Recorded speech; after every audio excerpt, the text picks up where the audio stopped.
처음 이곳을 알게 되고 참 기분이 좋았습니다. 억울한 이야기를 털어놓고 위로를 받는 것도 좋은데 복수를 한 이야기를 마음껏 할 수 있잖아요. 주변 사람들 신경 쓰지 않고 말이죠. 흔히 때린 놈은 마음 편히 못 자도 맞은 놈은 다리 쭉 뻗고 잔다는 말처럼 아무리 내가 당한 일에 대한 복수라고 해도 제가 복수한 일들 남들 앞에서 말하는 건 쉽지 않은 일이었어요. 결국에 똑같은 짓을 한 건 아니냐는 말도 들을 수 있고 앞에서는 몰라도 뒤에서는 제 흉을 볼 수도 있으니까 말이죠. 더욱이 이번 일은 제 아들 녀석도 관련된 일이라 제가 더 조심스러웠습니다. 그런데 이곳은 익명이니 제 마음껏 그날의 일에 대해서 말할 수가 있을 것 같네요.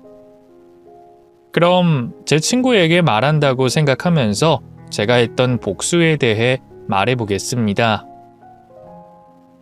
저희 집은 정말 찢어지게 가난했어요.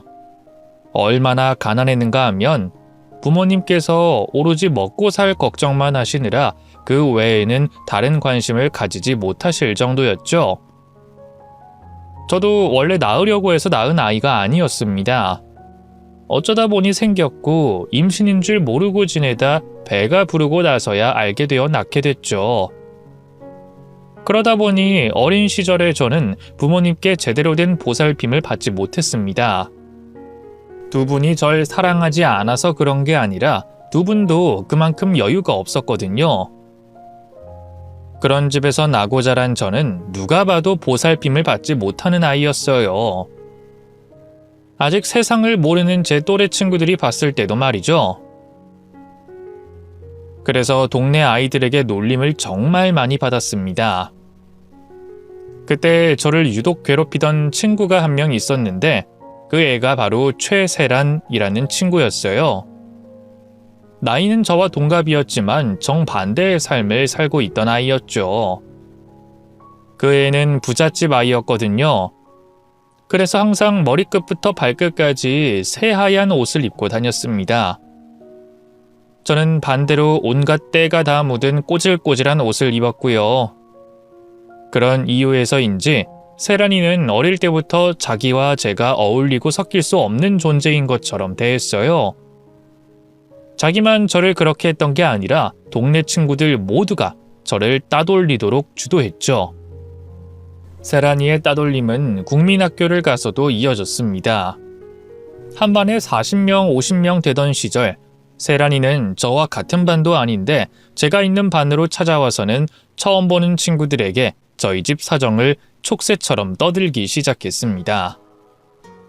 물론 처음 본 아이의 말을 믿고 저를 무작정 이상한 아이로 생각하는 친구들은 없었어요. 오히려 세란이의 행동을 지적하는 친구들이 많았죠. 그런데 시간이 지날수록 세란이의 영향력은 강해졌습니다. 그 당시 그 나이대에는 찢어지게 가난하다는 게 따돌림을 당하는데 충분한 이유가 됐거든요. 그래도 반이 떨어져 있어서 최세란과 마주칠 일은 많지 않았습니다.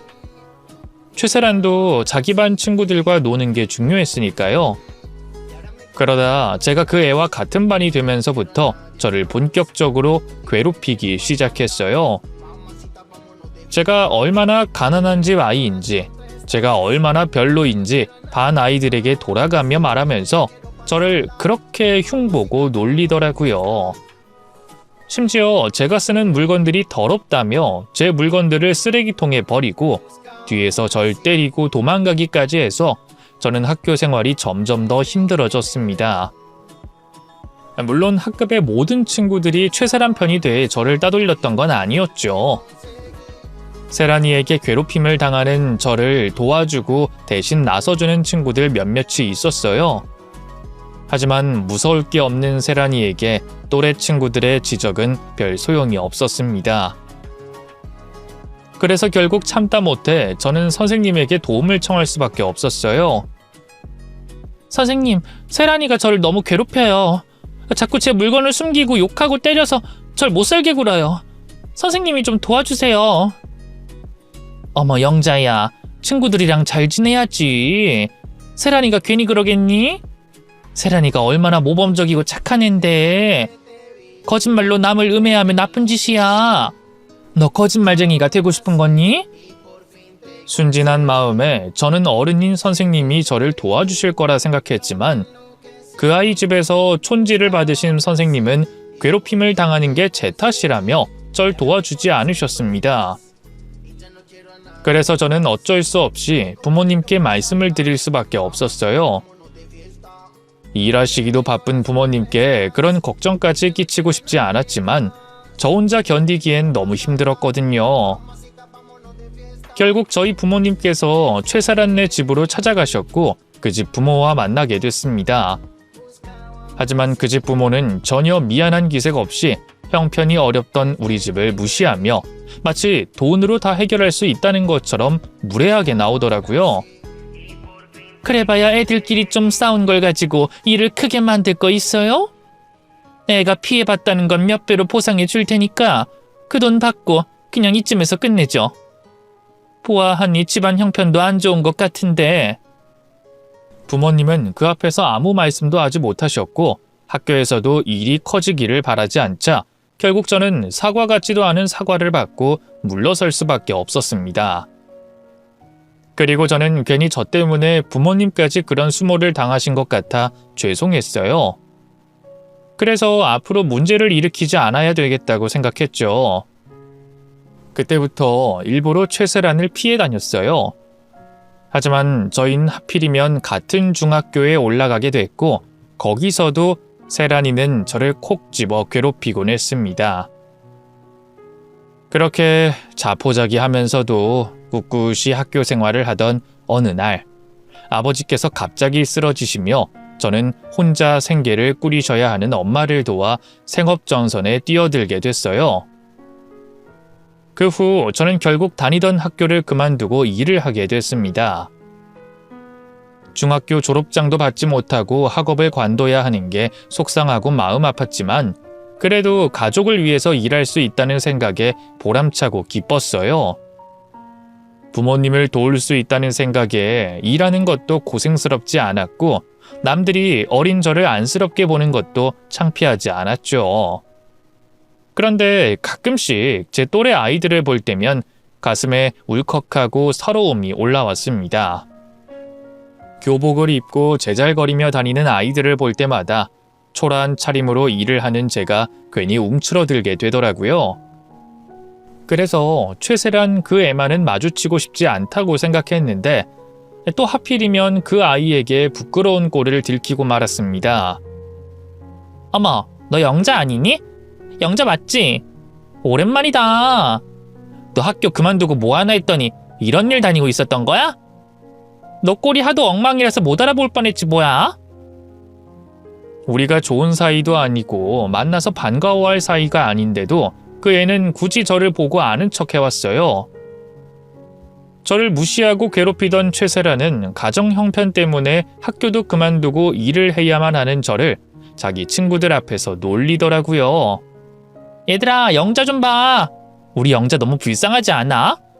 얼마나 가난한 집에 살길래 학생이 공부도 때려치우고 일을 다녀. 근데 영자야, 넌 미래 생각도 안 하니? 아무리 그래도 중학교 졸업장은 있어야지. 어쩌자고 그런 결정을 했어? 겨우 국민학교 나와서 앞으로 뭘 해먹고 살려고? 나이 들어서도 계속 공순이 하려고 그래? 아, 하긴 너한테는 어쩌면 이 길이 나을 수도 있겠다. 머리가 안 되면 몸이 고생해야지 뭐. 안 그래? 나라고 학교를 그만두고 싶어서 그만둔 줄 아는지 최세라는 다른 사람들 앞에서 저를 모욕하고 짓밟았습니다. 하지만 바보 같은 저는 대꾸 한번 못하고 말았죠. 어찌나 비참하고 창피하던지 정말 쥐구멍에라도 숨고 싶더라고요. 그 후로 저는 일부러 교복 입은 아이들을 피해 다니기만 했습니다. 차라리 안 보면 부러워하거나 속상할 일도 없으니까요. 또 저를 못 잡아먹어서 안달이던 세란이도 피할 수 있었어요. 그렇게 학업을 포기하고 계속 일을 하던 저는 성인이 된 후에도 쉬지 않고 일을 해야 했습니다. 이 일 저 일 가리지 않고 별별 일을 다 했었죠. 최세란이 했던 말처럼 국민학교 졸업장만으로는 미래가 없는 건지 저는 늘 어렵고 힘든 일만 해야 했어요. 그래도 그런 제 인생이 늘 힘들기만 했던 건 아니었습니다. 당시 시장에서 일을 하던 저는 같은 시장 안에서 일하던 남자를 만나게 됐고 그 사람과 사랑을 약속하고 가정까지 꾸리게 됐죠. 남편이나 저나 가진 것도 없이 넉넉한 형편은 아니었지만 그래도 내 편 하나가 생겼다는 게 무척 든든하고 힘이 되더라고요. 그렇게 남편과 저는 슬아의 아들까지 낳으며 행복한 새 식구가 됐고 어렵지만 희망을 잃지 않으며 열심히 살아가고 있었습니다. 열심히 살아가는데도 여전히 형편은 궁색했지만 보기만 해도 배부른 자식과 든든한 남편 덕분에 더 바랄 것 없는 삶이라 생각했어요. 하지만 그런 행복도 잠시. 아들이 중학생이 됐을 무렵 남편이 사고로 갑작스럽게 세상을 떠나며 또 한 번 제 인생에 시련이 찾아오고 말았습니다. 저는 하루아침에 과부가 됐고 앞으로 남편 없이 홀로 아들을 잘 키워야만 했어요. 하지만 원래도 넉넉지 못한 형편에 남편마저 없는 제가 혼자 자식을 번듯하게 키울 수 있을지 걱정부터 들더라고요. 정말 고마워 세란아. 사실 오늘 너무 못 팔아서 우리 팀장님한테 한 소리 들을까봐 걱정했는데 네가 이렇게 사준다고 하니까 한시름도 안 내.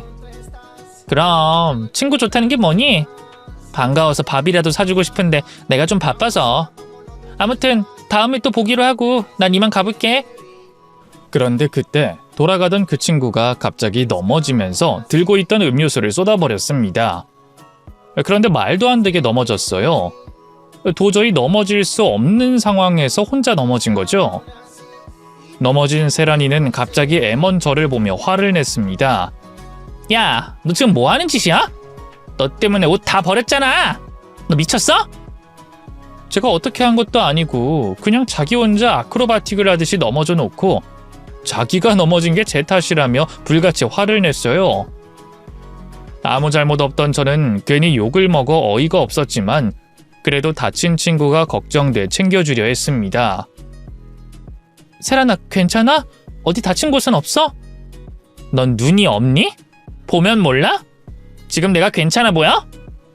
이게 옷 얼마짜린 줄 알아? 몇백만 원이나 하는 건데 이거 어떻게 하려고 그래? 이 음료수는 지워지지도 않는데. 그래서 너 이거 어떻게 할 거야? 어? 나 이대로 못 넘어가겠으니까 네가 내 옷값 물어내. 알겠어? 저와는 스치지도 않아 놓고 제 탓이라는 양 자기 옷값을 물어내라고 하더라고요. 세탁비도 아니고 수백만 원 하는 옷값을 달라니 저는 그 상황이 황당하기만 했습니다. 뭐라고? 내가 네 옷값을 왜 물어내? 그리고 나 때문에 넘어진 게 아니라 너 혼자 넘어진 거잖아. 근데 왜 남 탓을 하니? 뭐라고? 아니 이게 예정 봐서 좋게 넘어가 주려고 했더니 정신을 못 차리고 기어오르네? 야, 너 내가 좀 잘해줬더니 내가 네 친구로 보이니? 난 여기 손님이고 넌 지금 여기서 일하는 직원 아니야? 근데 어디서 반말을 해? 여기 마트는 직원 교육 안 하나 보지? 됐고 점장 나오라 그래. 내가 너 여기서 일 못하게 해줄 테니까 여기 책임자 데려오라고. 조금 전까지만 해도 친구 사이니 뭐니 하며 사람 좋은 척하더니 갑자기 태도를 바꿔서는 선을 긋고 저를 마트 직원으로 하대하더라고요. 그러고는 점장님까지 불러 절 협박하기 시작했죠. 여기는 직원 교육을 이따위로밖에 못해? 어디 고객한테 이따위로 해? 여기 마트 손님 끊기고 싶지 않으면 이 직원년 똑바로 처리해. 잘못했으면 당장 무릎 꿇으라고 얼른! 대체 내가 뭘 잘못한 건가 싶어 억울했지만 그의 성격에 더 난리를 치면 어렵게 구한 일자리를 잘릴지도 모른다는 두려움에 저는 결국 잘잘못을 따지지도 못하고 그의 앞에서 무릎을 꿇어야만 했어요. 하지만 모든 것이 정리된 후에 그날의 일이 세란이가 고의로 한 행동이라는 걸 알게 됐습니다. 제 사과를 받고 겨우 화를 푼 척하던 세란이가 제 옆에서 나지막히 말하더라고요. 저를 놀리듯이 말이죠. 이거 봐. 넌 몇 년이 지나도 몇십 년이 지나도 나한테 빌어야 하는 존재라니까.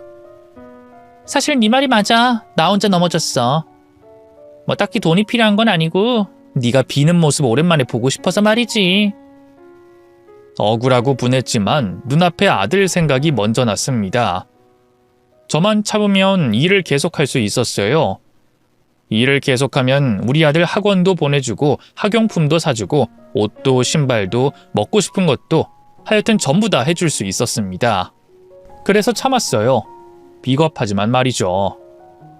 그 후 저는 그 애를 또 마주칠지 모른다는 걱정에 아예 눈에 띄지 않으려 매장 뒤에서 숨어하는 일을 하게 됐습니다. 제품 판매 일보다 훨씬 어렵고 힘든 일이었지만 아들을 위해서 포기하지 않고 일을 했어요. 그리고 고맙게도 아들은 제 부족한 노력에 보답이라도 하듯 매번 좋은 성적을 받아와 절 기쁘게 해줬습니다. 그리고 고등학교를 졸업하며 그 어렵다는 명문대까지 합격하게 됐죠. 나 혼자 어렵게 키운 자식이 제대로 된 지원도 없이 좋은 대학에 들어가줘서 저는 안도가 되고 기뻤습니다. 전 비록 국민학교밖에 못 나와 고생하며 살지만 우리 아들은 좋은 대학 가서 좋은 직업 얻으며 편하게 살았으면 싶었거든요.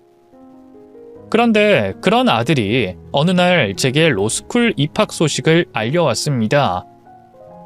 원래 아들이 공부하던 전공과 전혀 관계가 없어 의아해하던 제게 아들은 모두 계획된 일이라고 말하더라고요. 저 원래부터 로스쿨 갈 생각이었어요. 그래서 학점 잘 받을 수 있는 전공 골랐고 부전공으로 법학한 거예요. 그동안 과외하고 돈 모아서 로스쿨 학비도 마련해뒀어요. 저 검사 될 거예요. 엄마, 검사 돼서 엄마가 다시는 누구한테도 무릎 꿇을 일 없게 할 거예요. 알고 보니 아들이 수년 전 제가 최사란 앞에서 무릎을 꿇은 것을 봤더라고요. 제가 잘못 없이 수모를 당하는 걸 본 아들은 자신이 대단한 사람이 되어 다시는 그런 일을 겪지 않게 하겠다고 결심을 했었답니다. 그래서 법조인이 되기로 마음을 먹었다고 하더라고요. 뒤늦게 알게 된 아들의 비밀에 저는 마음이 아프고 부끄러우면서도 아들이 든든하고 고마웠습니다. 내가 지켜줘야 할 것 같던 자식이 어느새 자라 이렇게 나를 지켜준다고 하니 자식 한번 잘 키웠다는 생각이 들더라고요. 그렇게 아들은 결심대로 로스쿨을 무사히 졸업해 변호사 시험과 검사 시험에 합격해 검사가 됐습니다. 그런 아들 덕분에 전 더 이상 예전 같은 고생을 하지 않고 지낼 수 있었어요. 그래도 집에 있긴 심심해서 소일거리하며 즐겁게 지내고 있었는데 우연히 국민학교 시절 동창을 만나게 됐어요. 그리고 그 친구에게 동창회 권유를 받게 됐죠. 그렇게 기쁜 마음만 가진 채 동창회를 나갔습니다. 저 같은 경우 언 40년이 넘어 만나게 되는 친구들이라 너무 설렜어요. 얼마나 설렜는지 긴장이 될 정도였죠. 그동안 사는 게 너무 바빠서 친구라고 할 수 있는 사람은 아들 친구 엄마 몇 명과 일하면서 맺게 된 인연들 2~3명이었습니다. 그나마 최근 삶의 여유가 생기면서 알게 된 동네 친구들까지 합하면 10명이 좀 넘는 숫자였어요.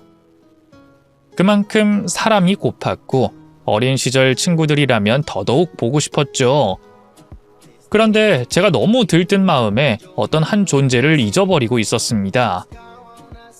성인이 돼서도 절 괴롭혔던 최세란을 말이죠. 그 애가 떠올랐을 땐 이미 동창회가 열리는 식당에 도착했을 때였어요. 그것도 제가 술을 먹으며 웃고 있는 최세란을 보고 나서야 그 기억이 떠올랐죠. 그때 참 만감이 교차하더라고요. 여전히 팔자 좋아 보이는 그 애를 보니 밉고 분하기도 하면서 야, 장영자, 요즘 참 행복에 겨워 살았구나 라는 생각도 들었습니다. 근 20년 가까이 얼마나 편하게 살았으면 제가 동창회를 나오면서 최세란을 기억 못했나 싶어서 말이죠. 그러면서 자신감이 붙더라고요. 저도 이제 걔와 비교해서 모자란 것 없었으니 기죽을 필요가 없어서 말이죠. 세란이 걔가 예전처럼 까불면 저도 코를 납작하게 눌러주면 된다고 생각했습니다. 그래서 최세란을 신경 쓰지 않고 오랜만에 만난 친구들과 지난 세월 나누지 못했던 대화를 나눴어요. 서로 못 본 세월이 길었으니 그만큼 풀어낼 이야기 보따리가 한가득이었죠. 그렇게 한참 즐겁게 친구들과 대화를 나누고 있었는데 제 앞 빈자리로 최세란 그 애가 찾아왔습니다. 오자마자 저를 떠보더라고요. 어머, 너 닭대가리 영자 맞니? 난 아까부터 네가 누군가 했다. 난 네가 마트 옷이나 그지 같은 옷 입고 올 줄 알았거든. 근데 이렇게 멀쩡히 차려입고 온 걸 보니까 너도 이젠 좀 평범하게 사는가 보다. 네가 평범하게 산다니까 내일도 아닌데 기분이 좋네. 세란이 네가 어쩐 일로 나한테 안 오나 싶었다. 네가 내 공식 스토커 아니니? 우리 때 스토커 같은 그런 용어가 있었어야 했는데. 어쨌든 네 말이 맞아. 나 요즘 평범하게 잘 살아. 아니다. 평범보다는 더 팔자 좋게 사는 것 같네. 니들 영자가 말하는 거 들었니? 얘가 굉장히 재밌어졌네. 아니면 그동안 내가 없어서 기가 살아도 너무 산 건가? 뭐 어쨌든 새로운 너의 모습 보기 좋다 얘. 어차피 동창회 끝나갈 때쯤엔 예전에 네 모습 되찾아가겠지만. 세란이를 상대하지 않을 수도 있었습니다. 무시하거나 고분고분한 태도를 보이면 길게 말을 섞을 일도 없었겠죠. 그런데 그러기가 싫더라고요. 안 그래도 최세란 걔한테 안 좋은 감정을 가지고 있는데 말 걸어오는 꼬라지가 또 저를 무시하고 있었으니까요. 그래서 저도 예전과 같지 않다는 걸 보여줬어요. 하지만 최세란에게는 제가 아직 자기 밥으로만 보였던 것 같습니다. 절 비웃더라고요. 그러면서 제 주위로 자기와 가까이 지내고 있는 동창들을 불러 모았어요. 익숙한 장면이었죠. 과거 저를 괴롭힐 때마다 주변 친구들을 끌어 모았으니까요. 그렇게 제 주위를 자기 편으로 채운 세란이는 제 말꼬리를 잡고 늘어지기 시작했습니다. 근데 영자야, 너 어떻게 살길래 그렇게 잘 산다고 말하니? 우리가 얼굴 본 진 꽤 됐다만 마지막으로 봤을 때만 해도 네가 내 앞에서 무릎 꿇고 있었잖아. 고객님 죄송합니다 이러면서. 너희들 기억하니? 내가 영자 마트에서 만났다고 했던 일. 그랬던 영자가 이제 내 앞에서 좀 산다고 콧방귀를 끼니까 내가 너무 궁금하네. 집가집게 살면 얼마나 잘 산다고. 이제 뭐 마트 책임자라도 됐니? 이젠 네가 직접 고객들한테 무릎 꿇을 일 없어? 너는 말끝마다 내가 무릎 꿇었던 이야기를 하는 걸 보니까 그게 네 인생의 최대 업적인 것 같다? 그러게, 생각해보면 네가 딱히 다른 부분에 두각을 나타낸 건 없지? 나 괴롭히는 거 빼고. 그럼 어디 오늘 네가 잘하는 거 한번 마음껏 해봐. 내가 예전처럼 호락호락하지 않아서 꽤 힘들겠지만. 그리고 굳이 너한테 내가 어떻게 사는지 알려주고 싶진 않은데 네가 또 워낙 궁금해하는 것 같아서 말해줄게. 마트 일은 그만둔 지 꽤 됐고 요즘은 내가 할 거 하다가 하루에 서너 시간 정도 밖에서 일해. 평생 일만 해와서 그런가 가만히 있으면 늙는 것 같더라고. 축 처지기도 하고. 그래서 건강하게 살 겸 내 용돈벌이나 할 겸 일해. 그 외엔 젊은 날 못했던 것들 하러 다니고. 이 정도면 잘 사는 거 맞지? 영자야, 거짓말 좀 하지 말어. 네가 어떻게 그렇게 마음 편히 사니? 얘가 나이를 먹으니 거짓말하는 것만 늘었네. 자식 잘 둔 덕분에 그렇게 산다. 말년 운이 좋은지 우리 아들 결혼시킬 때 집 한 채 해주려고 한 투자가 쏠쏠하게 돌아와서 금전적으로도 여유 있고. 그리고 내가 너니 거짓말하게? 거짓말은 네가 잘했잖아. 학교 선생님이나 네 부모님께. 그러니까 나도 너처럼 거짓말 잘할 거라고 생각하지 마. 뭐? 이게 아까부터 말 한마디 안 지려고 하네? 야, 넌 내가... 그래, 아니다. 화낼 일은 아니지. 지가 잘 산다고 하는데 내가 뭐라고 하겠어? 그럼 영자야, 너도 우리 투자하는데 같이 껴볼래? 여기 현숙이도 영미도 또 정원이도 나랑 같이 투자하거든. 너도 여유 있다면 재미삼아 해보자. 용돈벌이로 하는 돈을 투자해서 불리면 좋잖아. 안 그래?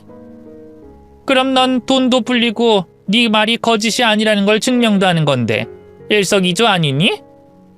투자라는 소리에 잠시 멈칫하긴 했습니다. 허튼 곳에 돈을 쓰는 것도 싫었고 괜히 이번 일로 세란이 걔와 엮이는 게 싫어서 말이죠. 그런데 제가 예전과는 다르다는 걸 보여줘야 하겠더라고요. 거기다 지금 발을 빼면 제가 한 말들이 모두 거짓이 될 상황이었습니다. 그래서 하겠다고 말하며 뭐냐고 물어봤죠. 그런데 분위기가 이상했어요. 세란이 옆에 있던 친구들이 세란이를 말리더라고요. 돈 번다는데 나야 좋지. 얼마 투자하면 되니? 그 전에 어디에 투자하니? 이런 건 꼼꼼히 확인해야 하잖아. 만일이지만 거짓말 잘하는 네가 사기칠지도 모르는데. 내가 거짓말을 한다고? 하, 참나. 너 돈이나 준비해. 나중에 돈 없다고 딴소리 하지 말고. 만약에 너 지금 이 모든 게 허풍이었으면 나 대충 안 넘어간다. 그땐 우리 어렸을 때처럼 내가 너 때릴 수도 있어. 알겠지? 그래. 그럼 무슨 투자인지 말해줄게. 아이 세란아, 그게 무슨 소리야? 우리랑 상의도 없이 얘를 끼워넣으면 어떡해? 그래 세란아, 이게 아무나 투자하고 아무나 들어선 안 되는 일이잖아. 됐어, 이 정도로 해. 영자에 요즘에 먹고 살만